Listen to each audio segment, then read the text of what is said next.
والصلاة والسلام على أشرف الأنبياء والمرسلين سيدنا محمد وعلى آله وصحبه أجمعين. قال الإمام محي الدين بن زكريا ابن شرف النووي في كتابه الأذكار من كلام سيد الأبرار، نفعنا الله به وبعلومه في الدارين آمين. باب كتاب السلام والاستئذان وتشميت العاطس وما يتعلق بها. Bab mengenai mengucapkan salam dan meminta izin, yakni bila bertamu, dan menjawab dengan doa kepada orang yang bersin. Qala Allah Subhanahu wa ta'ala, fa idza dakhaltum buyutan fasallimu ala anfusikum tahiyatan min indillahi mubarakatan thayyibah. Bila kamu masuk rumah, maka ucapkanlah salam ke atas diri kamu.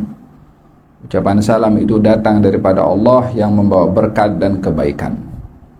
Wa qala ta'ala, wa idza huyyitum bi tahiyyatin fahayyu bi ahsana minha aw rudduha. Bila diseru kepada kamu ucapan salam, maka hendaklah kamu menjawab dengan yang lebih baik daripadanya atau yang sama dengannya. Wa qala ta'ala, la tadkhulu buyutan ghaira buyutikum hatta tasta'nisu wa tusallimu ala ahliha. Janganlah kamu masuk rumah yang bukan rumah kamu, melainkan kamu meminta izin dan mengucap salam kepada tuan rumah. Wa qala ta'ala, wa idza balagal atfalu minkumul huluma falyasta'dhinu kama sta'dana alladhina min qablihim. Bila anak-anak di antara kamu sudah baligh, maka hendaklah meminta izin seperti mana yang sebelum mereka, yakni kalangan orang dewasa, bila masuk bilik meminta izin. Wa qala ta'ala, hal ataka hadithu dhaif Ibrahim al-mukramin idh dakhalu alaihi faqalu salama qala salamun qaumun munkarun. Tidakkah datang kepada kamu berita tentang tetamu Ibrahim yang mulia? Ketika masuk ke rumah Nabi Ibrahim, mereka mengucapkan salam dan dijawab dengan salam. Wa alam anna asla salami thabitun bil kitab wa sunnati wal ijma'. Ketahuilah bahwasanya masalah salam ini, yakni ketika masuk rumah, adalah dianjurkan baik dalam Quran, dalam hadis, juga dalam ijma'. Wa amma afradu masailihi wa furu'ihi fa aktsaru min an tuhsar. Adapun detailnya adalah banyak pembahasan dan sangat meluas. Wa ana akhtasiru maqasidahu fi abwabin yasiratin insyaallah taala wa bih taufiq wal hidayah wal isabah wa riayah. Dan saya akan ringkaskan, kata Al-Imam An-Nawawi. Berbahas di sini tentang adab masuk rumah, baik itu rumah sendiri atau rumah orang lain. Walaupun masuk rumah sendiri, kita dianjurkan untuk mengucapkan salam. Walaupun dalam rumah tak ada orang, ucapan salam itu adalah untuk kita dan untuk keberkatan rumah kita. Oleh hadza dalam ayat ini dinyatakan, kalau kamu masuk rumah, maka ucapkan salam ke atas diri kamu. Salam itu datang daripada Allah. Yang mengajarkan mengucapkan salam itu adalah daripada Allah Subhanahu wa ta'ala. Mubarakatan, yaitu salam yang membawa berkat. Fil hadis, kalau kamu masuk rumah, ucapkan salam kerana salam kamu membawa berkat. Maksud daripada membawa berkat di sini, rumah itu menjadi rumah yang sakinah, jadi rumah yang tenang. Maksud memberkat di sini adalah rumah yang dijauhkan daripada segala persengketaan. Rumah yang berkat adalah rumah yang dijauhkan daripada hasad dengki, rumah yang jauhkan daripada gangguan jin dan syaitan. Oleh hadza dianjurkan kita bila masuk rumah mengucapkan salam. Sama dengan kita masuk rumah mengucapkan salam kalau masuk kita punya bilik asrama. Assalamualaikum. Ya, umpama rumah kepada kita. Wa illa masuk kita punya pejabat. Assalamualaikum warahmatullahi wabarakatuh.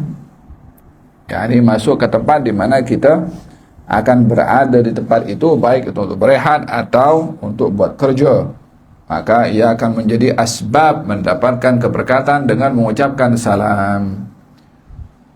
Walaupun dalam rumah tak ada orang, tapi pastinya mungkin malaikat ada, Mungkin ada jin muslim yang ada. Kalaupun tidak, salam itu membawa berkat kepada kita. Seakan-akan kita mengucapkan salam ke atas diri kita. Assalamualaikum wa alaina wa ala ibadillahi salihin wa rahmatullahi wa barakatuh. Antum? Hada mengucapkan salam. Kemudian dalam mengucapkan salam ada 3 peringkat. Ada orang mengucapkan assalam dengan mengucapkan assalamualaikum. Yang demikian hanya mendapatkan 10 pahala. Bila mengucapkan assalamualaikum warahmatullah, maka yang demikian 20 pahala. Kalau mengucapkan assalamualaikum warahmatullahi wabarakatuh, akan mendapatkan 30 pahala, seperti disebutkan yang demikian oleh baginda Rasulullah SAW ketika ada orang datang mengucapkan assalamualaikum. Kata Nabi, 10. Ada orang lain datang, assalamualaikum warahmatullah. Kata baginda Rasulullah, 20. Yang ketiga datang, assalamualaikum warahmatullahi wabarakatuh, 30. Maksudnya yang pertama dapat 10 pahala, yang kedua 20, yang ketiga 30. Anjuran dalam mengucapkan salam lengkap, assalamualaikum warahmatullahi wabarakatuh. Orang yang mengucapkan salam kepada kita hendaklah dibalas salamnya. Mengucapkan salam sunnah, menjawab salam wajib. Walaupun dalam sunnah ini sunnahnya sunnah kifai, yakni kalau kita datang berdua, bertiga atau 10 orang masuk ke satu tempat, adakah semuanya mesti mengucapkan salam? Tidak, hanya cukup seorang saja mengucapkan salam mewakili kepada semua. Jadi kalau datang 10 orang yang mengucapkan salam seorang, assalamualaikum warahmatullahi wabarakatuh, dijawab oleh orang hadir, waalaikumsalam warahmatullahi wabarakatuh, kena pahalanya kepada semua yang masuk 10 orang, walaupun yang mengucap hanya seorang sahaja. Kalau tidak, ada 10 orang ucapkan masing-masing salam 10 orang. Sama juga dengan yang ada dalam rumah. Kita sekarang ada berapa di sini? Katakanlah kita ada 15 orang, 20 orang contohnya. Assalamualaikum warahmatullahi wabarakatuh. Satu orang mengucapkan salam. Salamnya itu kena kepada kita semua. Kalau yang jawab seorang saja, waalaikumsalam warahmatullahi wabarakatuh, sudah memadai menjawab salam. Faham dong? Itu dalam mengucap salam sunnah kifai. Dalam mengucap salam, dalam menjawab salam wajib kifai. Kalau satu orang jawab sudah mencukupi, merangkumi atau mewakili kepada yang lainnya. Yang tak boleh adalah tak menjawab salam. Nah, yang kedua, bila orang mengucapkan salam, salam itu dibalas dengan yang lebih baik. Jangan orang mengucapkan assalamualaikum warahmatullahi wabarakatuh, waalaikumsalam. Orang yang salam kita panjang, kita jawab singkat saja. Nah, kita sekarang salamnya ringkas ya. Askum. Apa askum tuh? Wa illa SLM. Maksudnya assalamualaikum ala itu. Tulislah elok-elok, bagus macam tu, supaya dapat pahala menulis juga assalamualaikum warahmatullahi wabarakatuh. Lagi sekarang kan dah canggih kan, dah siap, dah tinggal copy paste je. Supaya nampak salamnya lengkap, jangan askum. Faham dong? Naam. Bila orang mengucapkan assalamualaikum warahmatullahi wabarakatuh, kita kena jawab minimum sama. Waalaikumsalam warahmatullahi wabarakatuh. Tapi kalau orang mengucapkan assalamualaikum, kita jawab waalaikumsalam warahmatullahi atau wabarakatuh. Assalamualaikum warahmatullahi, kita jawab waalaikumsalam warahmatullahi wabarakatuh. Jawaban kita mesti lebih daripada orang yang mengucap salam. Bahkan dalam sebagian riwayat, kalau orang mengucapkan assalamualaikum warahmatullahi wabarakatuh, kita jawab waalaikumsalam warahmatullahi wabarakatuh wa maghfiratuh. Maghfiratuh pengampunannya dari Allah Ta'ala. Kalau assalamualaikum warahmatullahi wabarakatuh wa maghfiratuh, waalaikumsalam warahmatullahi wabarakatuh wa maghfiratuh wa ridwanuh. So, yang penting jawab salam lebih daripada yang mengucap salam. Wa idza huyyitum bi tahiyyatin fahayyu bi ahsana minha. Kalau kamu diucapkan salam oleh orang lain, balaslah salam dengan yang lebih baik. Oleh sebab itu menjawab karena lebih lengkap daripada yang mengucap. Dalam mengucapkan salam kepada orang bukan Islam boleh dengan mengucapkan Assalamualaikum sahaja, tanpa menyebutkan warahmatullahi wabarakatuh. Assalamualaikum saja diperbolehkan. Naam. Kemudian di sini fil ayat juga, jangan kamu masuk ke rumah orang yang bukan rumah kamu kecuali kamu meminta izin dan mengucapkan salam. Dalam hadis Rasulullah SAW, ketika ada orang datang masuk rumah tak beradab, maka Nabi bersabda, kalau kamu masuk rumah orang lain, ucapkan salam dan beritahu, "A'adkhul, boleh saya masuk?" Dan itu minta izin. Faham? Jadi salam satu hal, minta izin satu hal. Melainkan kalau sudah kita kenal pasti, tuan rumah dah open dan pintunya dan itu sebagai tanda izin boleh masuk. Oke lah. Kalau tidak, kena minta izin. Khawatir kalau ucapkan Assalamualaikum warahmatullahi wabarakatuh di rumah tu, orang dalam rumah tu mesti mungkin tengah berbaring ke, mungkin nampak baju ke, tengah nak pakai rapi dulu ke nak sambut. Kalau kita masuk nanti nampak macam mana dia, malu. Apatah lagi kalau ada orang rumahnya ke, anak perempuannya ke. Kena pastikan jangan masuk rumah kecuali dapat izin terlebih dahulu. Tafadhal, baru kita masuk. Nah, di samping kita meminta izin masuk rumah, meminta izin ketika masuk bilik orang tua. Anak-anak bila ingin masuk bilik orang tuanya, hendaklah meminta izin setiap kali nak masuk bilik, bila anak-anak sudah baligh. Bila sudah baligh, anytime nak masuk bilik orang tua, minta izin. Ketuk pintu, boleh masuk. Kalau nak cakap ke, nak apa ke. Dipanggil orang tuanya untuk suruh untuk masuk pijat ke atau apa kan, boleh saya masuk? Minta izin sebagai tanda hormat kepada orang tua, kecuali kalau anak itu belum baligh. Kalau anak belum baligh, boleh masuk bilik orang tuanya tanpa izin, kecuali di 3 masa. Mesti anak itu minta izin hatta belum baligh. Pertama, selepas salat Isya. Yang kedua, pada salat zuhur. Selepas salat zuhur, waktu zuhur tu. Karena time itu time rehat. Yang ketiga, sebelum fajar, sebelum subuh.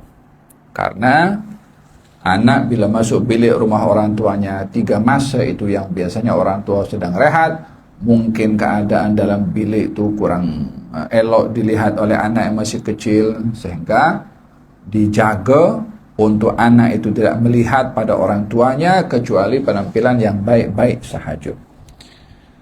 Oleh kerana orang dalam keadaan tidur tak sedar apa yang berlaku kepadanya ketika tidur, atau mungkin ada hal-hal yang personal orang tua time-time tersebut, sehingga anak terpelihara daripada melihat hal-hal yang kurang sesuai bagi anak yang masih kecil untuk melihat hal yang sedemikian. Nah, babu fadlus salam wal amri bi ifsyaihi. Bab mengucapkan salam dan anjuran menyebarkan salam. Warawina fi sahihai al-Bukhari wa Muslim radhiyallahu anhuma an Abdullah bin Amr ibn al-As radhiyallahu anhuma anna rajulan sa'ala Rasulullah sallallahu alaihi wasallam ayyul islami khair, qala tut'imu at-ta'am wa taqra'u as-salam ala man arafta wa man lam ta'rif. Bukhari Muslim radhiyallahu anhu katanya, Abdullah bin Amr bin As radhiyallahu anhu katanya, seorang lelaki bertanya kepada Rasulullah sallallahu alaihi wasallam, apakah Islam siapakah yang paling baik? Apakah yang baik dalam ajaran Islam? Katanya, memberi makan pada orang, mengucapkan salam pada orang yang kamu kenal dan yang kamu tak kenal. Jadi salam bukan hanya kepada orang yang kita kenal sahaja, tapi orang yang kita tidak mengenalinya. Selagi dia orang Muslim, maka kita dianjurkan mengucapkan salam. Walihada dianjurkan setiap berjumpa dengan orang sebelum berbicara, Assalamualaikum warahmatullahi wabarakatuh. وروينا في صحيحيهما عن أبي هريرة رضي الله عنه عن النبي صلى الله عليه وسلم قال خلق الله عز وجل آدم على صورته. Ini panjang. InsyaAllah kita bahas pada pertemuan yang akan datang, insyaAllah. Di antara yang dilakukan oleh baginda Rasulullah SAW ketika sampai ke kota Madinah Al-Munawwarah saat beliau berhijrah, katanya, ayuhan nas afshus salam wa at'imut ta'am wasilul arham wa sallu bil lail wan nasu niyam tadkhulul jannata bisalam. Wahai segala manusia, sebarkan salam, beri makan kepada orang, sambung tali silaturahim, dan bangunlah malam di saat ramai orang tidur, maka kamu akan masuk surga dengan selamat.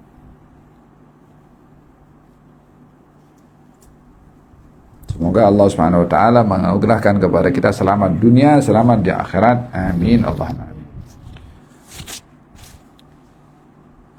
من كتاب السيرة فقه السنة النبوية من العهود المحمدية.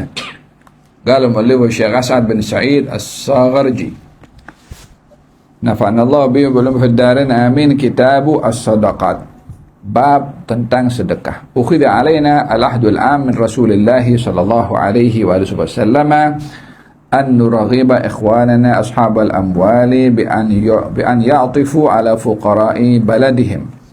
Diambil janji dan perintah secara umum daripada Rasulullah sallallahu alaihi wasallam agar supaya kita memberikan galakan kepada orang-orang yang memiliki kelebihan harta untuk memiliki belas kasihan kepada kaum fakir miskin di negara mereka, di tempat mereka, untuk diberi. Wa yukhriju zakatahum, dan mereka mengeluarkan zakat mereka. Wa nubayyin lahum martabat az-zakah fid din wal iman, dan menerangkan kepada mereka tentang kedudukan zakat pada agama dan juga pada keimanan seseorang. Farubbama kana al-mani' lahum min ikhraj az-zakah amwalahum jahluhum bima warada fiha min al-ayat wal akhbar. Boleh saja kadang-kadang orang tak keluarkan zakat disebabkan mereka tak tahu atau mereka jahil tentang perintah tersebut. Liqillati mujalasatihim lil ulama, karena mereka tidak belajar dan duduk dengan para ulama. Fa idza bayyana lahum martabata wujub az-zakah wa lam yukhrijuha hajarnahum wujuban.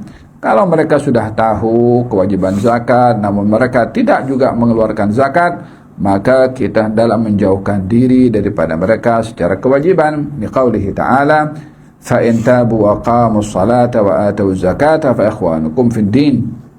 Kalau mereka bertaubat daripada perbuatan maksiat mereka, lalu mereka mendirikan salat dan juga mengeluarkan zakat, maka mereka adalah saudara kepada kamu dalam agama. Wa mafhumuhu anna man lam yuqim as-salah wa lam yu'addi az-zakah falaysa huwa min ikhwanina fid din wa la yakhfa hukmuhu. Mafhumnya adalah kalau orang tak mau mengeluarkan zakat, tidak mau mendirikan salat, maka ia terkeluar daripada bersaudara dalam agama. Yakni bukan maknanya keluar daripada Islam, akan tetapi dihukum dengan hukuman untuk menjauhkan diri supaya mereka insaf daripada perbuatan meninggalkan salat atau enggan untuk mengeluarkan zakat.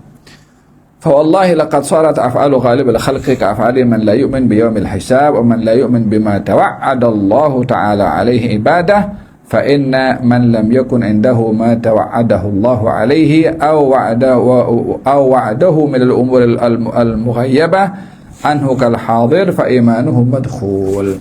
Wa ta'ammal ya akhi law anna hakiman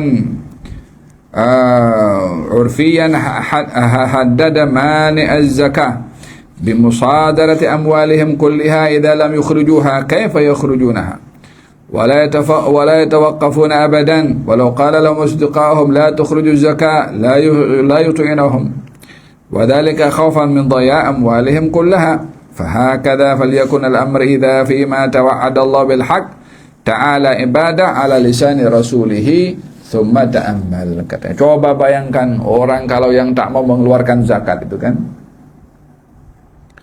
kalau ada arahan perintah daripada pihak berkuasa, semua mereka yang tak mahu mengeluarkan zakat, kita berhak untuk rampas semua hartanya atau dibekukan bank account-nya. Contohnya, kalau ada hukuman seperti itu, contohlah yang tak keluar zakat, dibekukan bank account, malah diambil duanya. Oh, semua pada berlumba-lumba kan kasih zakat. Itu baru pihak berkuasa di dunia bagi arahan seperti itu. Allah subhanahu wa ta'ala bagi arahan untuk mengeluarkan zakat. Yang tak keluarkan zakat akan dihukum oleh Allah subhanahu wa ta'ala. Yawma tuqwa biha jibahum, dahi mereka boleh dikenal setrika, tubuh badan mereka juga. Kurang dahsyat apa itu hukuman dari Allah subhanahu wa ta'ala. Namun manusia lebih takut dengan hukuman yang nampak di mata berbandingkan hukuman yang lebih dahsyat di akhirat. Paham dong? ثم تأمل يا أخي في تسمية الله تعالى إخراج الإنسان حق الله تعالى في ماله زكاة أي نموا وزيادة. تعرف أن ذلك إنما هو امتحان لمن يدعي الإيمان وتصديق الله عز وجل فيما أخبر به. هل يصدقه في زيادة المال إذا أخرج حق الله منه ويكون في شهوده كزيادة أم لا.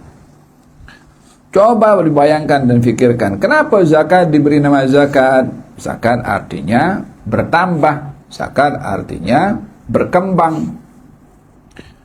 Bukankah sepatutnya kalau orang itu paham tentang arti zakat bertambah dan berkembang pada hartanya, sepatutnya berlumba-lumba untuk keluarkan, disebabkan oleh karena hartanya akan diberi tambah oleh Allah subhanahu wa ta'ala. Namun kebanyakan orang melihat, aku keluarkan zakat, duit aku berkurang.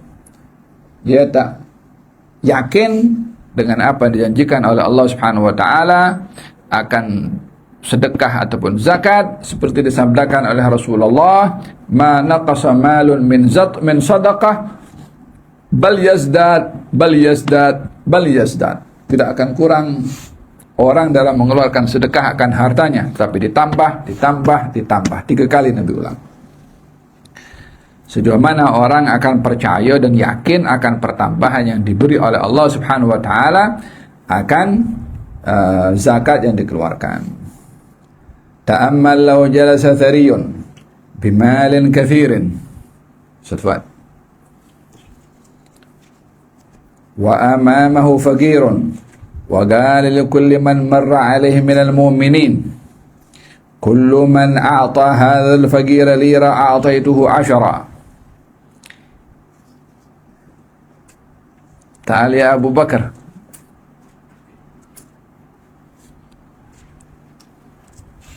Tak apa biar. Kenapa pejam mata? Ya marhaba, ahlan wa sahlan.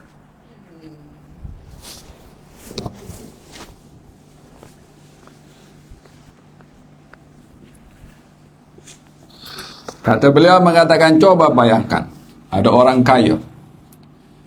Orang kaya ini bawa duit banyak. Duit itu letakkan tepi sini. Semua orang nampak. Lalu orang kaya itu bagi announcement. Siapa di antara kamu semua ini yang bagi kepada satu orang miskin RM1 contohnya. Ada $1 contohnya. Aku bagi kepada dia 10. Orang kaya dah letakkan duit macam tu. Bagi tahu, siapa di antara kamu yang bagi kepada fakir miskin 1, aku bagi 10. Kira-kira bagi tak bagi? Bagi. Saya bagi 1 dapat 10.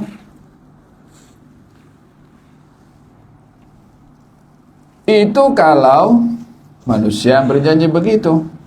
Mana yang lebih tepat janjinya? Allah ke manusia. Tapi manusia ramai hanya beriman kepada apa yang dilihat oleh mata, yang disimpan oleh Allah di akhirat. Pikir dulu pada apa, tak ada apa. Mathalul ladzina yunfiquna amwalahum fi sabilillahi kamathali habbatin ambatat 7 sanabila fi kulli sumbulatin 100 habbah wallahu yudha'ifu liman yasha, katanya. Perumpamaan orang yang bersedekah ini Kata Allah Subhanahu wa taala, umpama orang meletakkan satu benih, itu sedekahnya. Dari satu benih ini ditumbuhkan oleh Allah tumbuh-tumbuhan dengan 7 tangkai. Setiap tangkai ada berapa? 100 biji. Kalau ada 7 ada berapa? Ada 700. Dia letak satu dapat 700. Tak cukup itu, wallahu yudha'ifu liman. Allah kasih lipat ganda lebih daripada sesuai dengan apa yang dikehendaki oleh Allah Ta'ala. Janji Allah bukan hanya satu orang bagi satu, Allah bagi 10. Tapi peringkat pertama minimum Allah akan balas 10. Pertengahannya 700. Lebih dari itu jangan tanya berapa. Wallahu yudha'ifu liman. Ya Allah akan bagi lipat ganda mengikut siapa yang dikehendaki oleh Allah Ta'ala.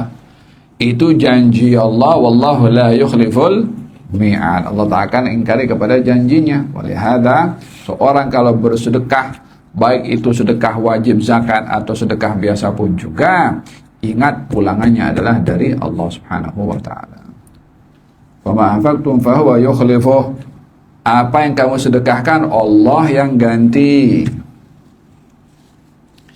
Paham tak?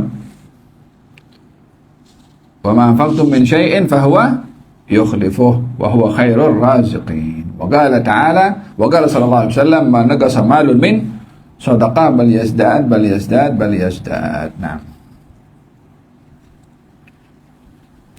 فليمتحن المدعي للتصديق بكلام الله ورسوله نفسه فإن رآها لا تمل من الإعطاء بدل الفقراء فلو طلبوا منه جميع ما معه أعطاه لهم فليحكم لها بالكمال الإيمان. Ayo kita coba sekarang masing-masing kita buat tes. Kita kalau sedekah Allah yang ganti, kita bagi sedekah Allah yang ganti. Datang orang miskin lagi, yang kedua minta sedekah, kita bagi Allah yang ganti. 3, 4, 5, 6, 10. Ini Allah ganti tapi manusia pun risau juga. Betul ke Allah nak ganti ini? Katanya kalau dia bagi terus dengan keyakinan Allah yang ganti, ini memang betul-betul percaya dengan apa Allah janjikan. Tapi kalau dia merungut, dia tengok wallet dia, habis ini live. Faham dong? Di sini kita perlu tes pada kita punya iman tentang apa yang dijanjikan oleh Allah kepada kita, sejauh mana kita percaya dengan apa yang dijanjikan oleh Allah Subhanahu wa ta'ala. وربما كان أحد يعطي الفقراء لكثرة ما جرب من إضعاف التوسعة عليه كلما أعطى فهذا عبد تجربة فربما كان الحاث له على الإعطاء كون الحق يخلف عليه أضعاف ما أعطى والمؤمن الكامل من أعطى عباد الله امتثالا لأمر الله. Katanya ada orang yang bagi kepada orang miskin disebabkan oleh kerana kalau aku bagi Allah akan bagi kepada aku. Ada orang bagi kepada orang miskin. Apa sebabnya? Allah suruh. Perbezaannya apa? Dia kalau bagi kepada orang, untuk Allah kasih pulangan dan ganti, di sini dia berniaga dengan Allah Ta'ala. Aku jual, kau bagi. Adakah itu seharusnya menjadi sikap kita kepada Allah Ta'ala? Bukankah kita milik Dia? Bukankah harta itu milik Dia? Kalau disuruh oleh Allah Subhanahu wa Ta'ala bagi semua hartanya, kita ikut atau tak ikut? Bagi orang merasa dirinya hamba dan milik kepada Allah Ta'ala, hatta dia tak punya dirinya, jangankan hartanya, dia terhadap dirinya tak punya. Milik hanya Dia Subhanahu wa Ta'ala. Dia tak peduli nak bagi ke sedikit ke semua ke disuruh. Allah tak suruh kita bagi semua. Yas'alunaka madza yunfiqun qulil afwa. Mereka bertanya kepadamu, Rasulullah Muhammad, tentang apa patut disedekahkan yang lebih daripada hartamu. Bukan disuruh harta yang pokok pun. Padahal peringkat ibadah kepada Allah ada beberapa peringkat. Ada orang beribadah kepada Allah, peringkatnya hamba sahaya. Hamba sahaya, hamba abdi, buat kerja. Apa sebab? Takut kena hukum kalau tak buat kerja. Ada orang beribadah kepada Allah karena takut dihukum masuk neraka. Dia beribadah kepada Allah. Apa sebab? Oh, aku takut masuk neraka. Elok atau tak elok macam tu? Okeylah, baguslah dia ibadah takut bang. Ada orang beribadah kepada Allah, ibadahnya peniaga, businessman. Orang dalam berbisnis, apa yang dia pikir? Untung. Dia mau bisnis korma, mau bisnis minyak wangi ke, nak bisnis wagyu ke, nak bisnis apa saja, nak restoran ke. Agaknya kalau orang nak berbisnis jual beli, tak mendatangkan untung, adakah akan diteruskan bisnis itu? Tidak. Jadi ada orang dia beribadah kepada Allah, ibadahnya bisnismen. Macam mana ya Allah, kau nak sedekah 1, engkau bagi 10 atau 700. Jadi dia beri 1, dia tunggu 10 dari Allah Ta'ala. Elok atau tak elok seperti ini? Okey juga. Sebab itu menjanjikan oleh Allah pun. Tapi ada orang beribadah kepada Allah Ta'ala, bersedekah. Apa sebabnya? Engkau suruh ya Rabb. Kalau aku tak ganti kepada engkau punya hak, engkau Tuhan. Yang kedua tadi, kalau bersedekah dan tak dapat ganti, mana janji Allah? Katanya nak ganti pada aku. Nanti pula dia berusaha kepada Allah. Tak betul ini macam mana? Tak datang-datang 10 pun. Pada level seseorang diukur dengan keimanannya kepada Allah Subhanahu wa Ta'ala. Yang tertinggi sekali ada ibadahnya adalah ibadahnya orang yang merdeka. Dia beri sedekah. Apa sebab? Engkau suruh. Walaupun tak diganti oleh Allah Subhanahu wa Ta'ala, apa yang akan dibuat oleh seorang hamba selain taat kepada perintah Tuhannya? Faham dong? Kita berbakti kepada orang tua kita. Betul tak? Kita tunaikan apa yang orang tua kita suruh. Ada tak kita datang kepada orang tua, Mak, aku nak belikan ubat tapi bagi kepada duit. Kalau tak aku tak nak. Ada orang anak akan berkata begitu, minta upah kepada orang tuanya. Tak dituntut pun si orang tua untuk berterima kasih kepada anaknya. Tidak. Jadi orang tua dia ada hak besar kepada anaknya. Faham dong? Katanya sebagian orang beriman kepada Allah bila berinfak karena taat pada Allah. Bukan karena apa nak diberi pulangan ke, itu terserah kepada Allah Subhanahu wa Ta'ala. Selain daripada mengharapkan redha dari Allah Subhanahu wa Ta'ala.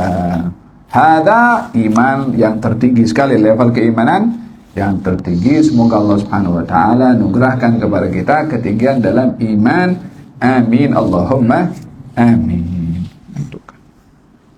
Mau tidur abang?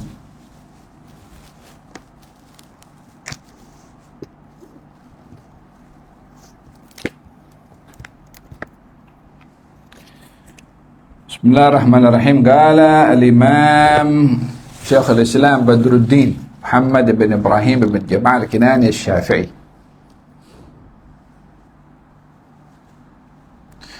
rahimahullah wa nafa'ana bihi wa bi'ulumi fid darin. Amin. ولا يقتصر في الحلقة على سماع درسه فقط إذا أمكنه فإن ذلك علامة قصور الهمة وعدم الفلاح. Oke, dekat mana nih? Ada yang punya dalam bahasa Melayu kan?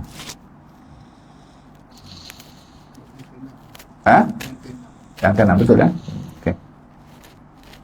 فإن ذلك علامة قصور الهمة وعدم الفلاح وبطء التنبيه. Gerak.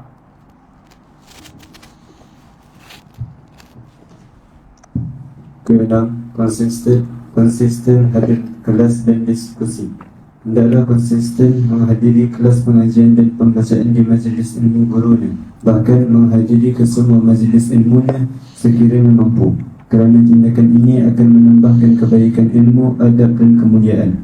Sebagaimana ucapan Ali radhiyallahu anhu pada hadis yang dikemukakan sebelum ini, wala tashba'u min qawli sahbatihi fa innama huwa nakhlati tantadhiru mata yasqutu 'alayka minha syai'un.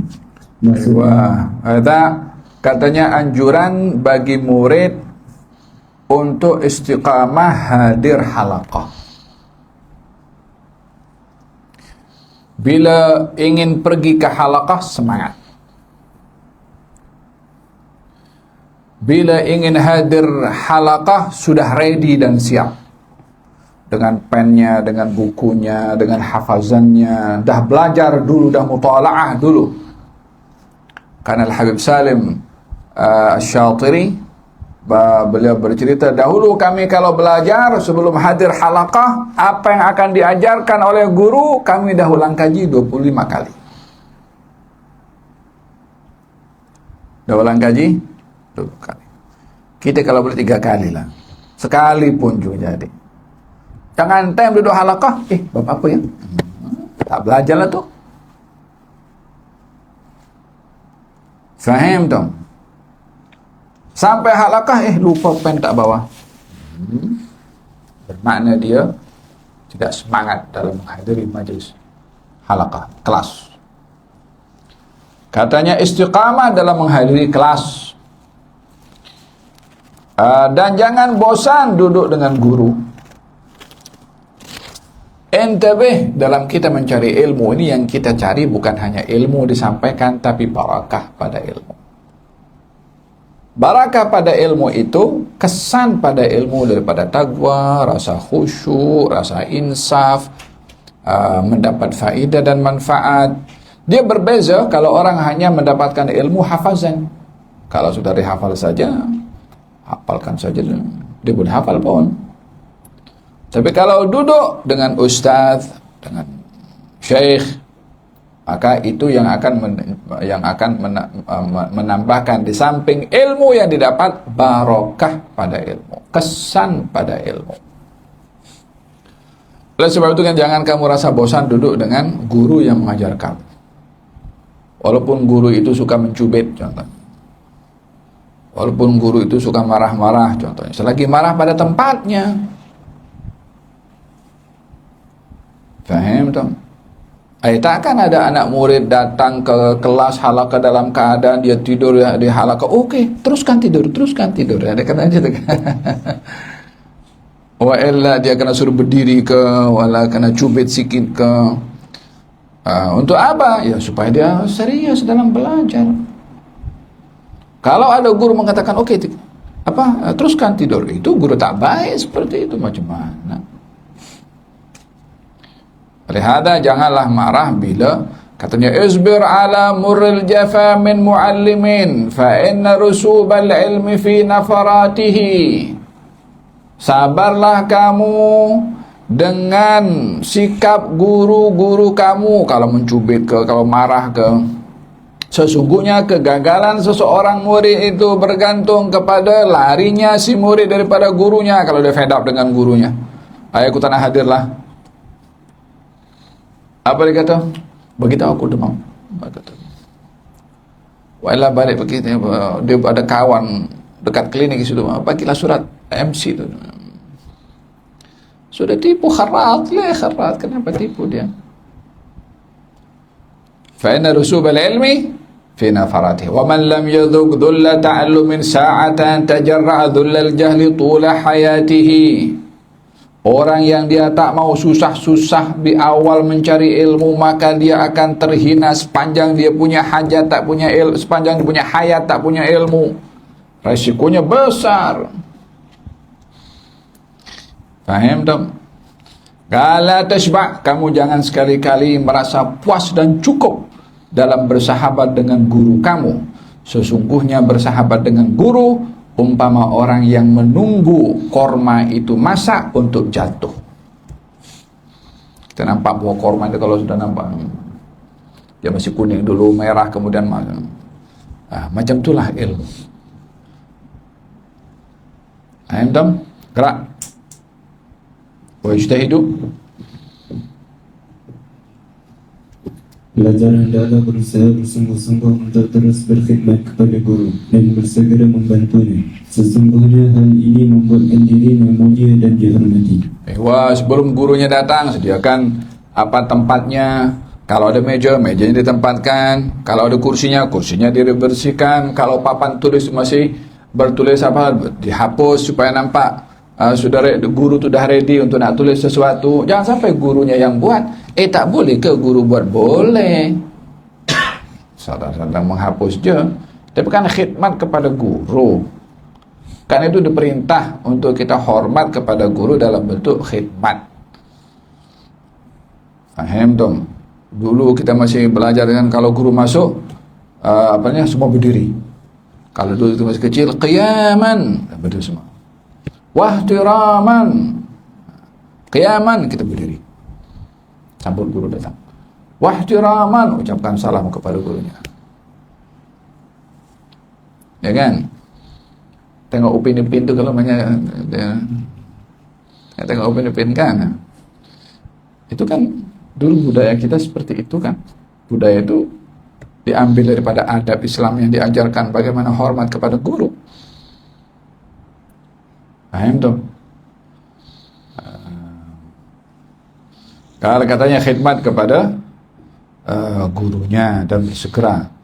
Nah, apa saja bentuk khidmat yang boleh berikan. Gerak. Jangan hadkan kehadiran ke majlis guru hanya untuk mendengar pengajian sahaja. Sekiranya dia mampu melakukannya, kerana hal demikian merupakan tanda kurangnya semangat, tidak akan mencapai kejayaan dan lambat menyuntik kesedaran. Bahkan pelajar hendaklah memberi perhatian yang sungguh-sungguh terhadap kesemua pengajian yang dihuraikan dengan membuat catatan, ulasan dan nukilan, jika akan yang mampu menampung kesemua perkara tersebut. Seterusnya, dia membantu sahabat-sahabatnya dengan memberikan kefahaman kepada mereka, sehingga dia berasa seumpama semua pengajian daripada kelas itu adalah untuknya. Demi Allah, sesungguhnya perkara demikian hanya mampu dilakukan oleh orang yang benar-benar bersemangat menuntut ilmu. Sekiranya dia tidak mampu untuk mencatat kesemua penyampaian daripada gurunya, maka dia hendaklah memberi perhatian terhadap perkara yang paling penting mengikut keutamaannya. Oleh hadza dikatakan dahulu pelajar kalau hadir halaqah tak bawa pen, umpama orang pergi jihad tak bawa senjata. Mana pergi jihad tak bawa senjata, kan jadi mati konyol nanti. Macam tu juga kalau ada pelajar datang pergi halaqah tak bawa pen, tak bawa kertas. Ada pen lebih tu. Awak daripada bilik tu tak sedia pen pada lapor. Oleh hadza pen kalau boleh standby lebih daripada satu. Dan setiap pelajar sentiasa dalam poketnya mesti ada pen. Kot barangkali tepi jalan dapat ilham, catat. Kot tepi tengah perjalanan datang soalan yang dia belum tahu, boleh catat. Kan itu wasilah untuk mendapatkan ilmu. Kata Imam Syafi'i mengatakan dalam kata-katanya, al-ilmu saydun wal kitabatu qayduhu, qayyid suyudaka bil hibalil wathiqah, faminal hamaqati an tasida ghazalatan fatatrukaha bainan nasi taliqah. Ilmu itu umpama mangsa atau umpan yang dikejar, nak ditangkap. Mangsa. Al-ilmu saydun, ilmu itu mangsa. Wal kitabatu qaiduhu, kalau mangsa itu sudah didapat maka diikat. Ilmu kalau didapat dicatat. Qayyid suyudaka bil hibal wathiqah, tangkaplah mangsa itu dengan ikatan tali, diikat yang kuat supaya tidak lepas. Merupakan satu kebodohan bagi orang yang sudah susah payah tangkap mangsa. Ini tangkap orang pergi berburu, dapat binatang buruan, susah payah dia pergi hutan, dapat kemudian dilepaskan begitu saja. Sama juga dengan orang dapat ilmu, tidak dicatat, hilang begitu saja. Faham dong? Katanya tulislah ilmu itu lebih baik daripada kamu mendengar. Hafallah apa yang kamu tulis, lebih baik kamu hanya sekedar dengan menulis. Jadi rentetannya dengar dulu, tulis, hafal, amal. Faham dong? Hada yang perlu dilakukan oleh murid. Katanya bukan hanya hadir sahaja. Kita hadir kelas ini, ada berapa kitab? 3 kitab kita baca. Dekat 40 menit kita hadir sini, kan? Macam mana kita akan tangkap semua itu kalau tidak dicatat? Paham tuh? Katanya di samping itu membantu kawan-kawannya. Kok mungkin yang satu lebih banyak paham berbandingkan yang lain. Yang lain mungkin agak slow sedikit. Atau mungkin terlepas pandang contohnya. Kasih paham, kasih ingat. Ajarkan pada dia. Tadi Ustaz cakap seperti ini. Cakap seperti itu. Jadi kawan dengan kawan tuh saling membantu melengkapi.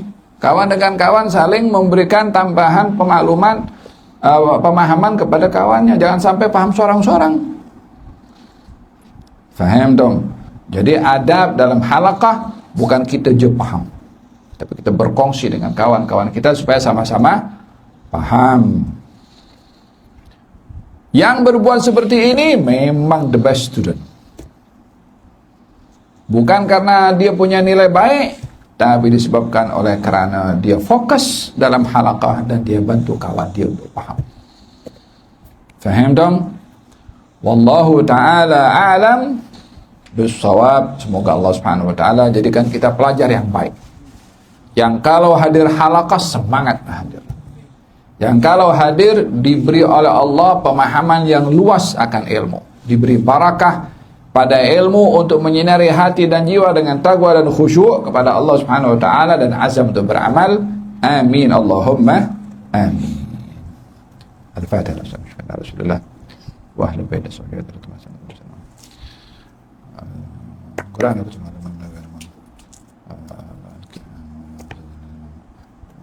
cuma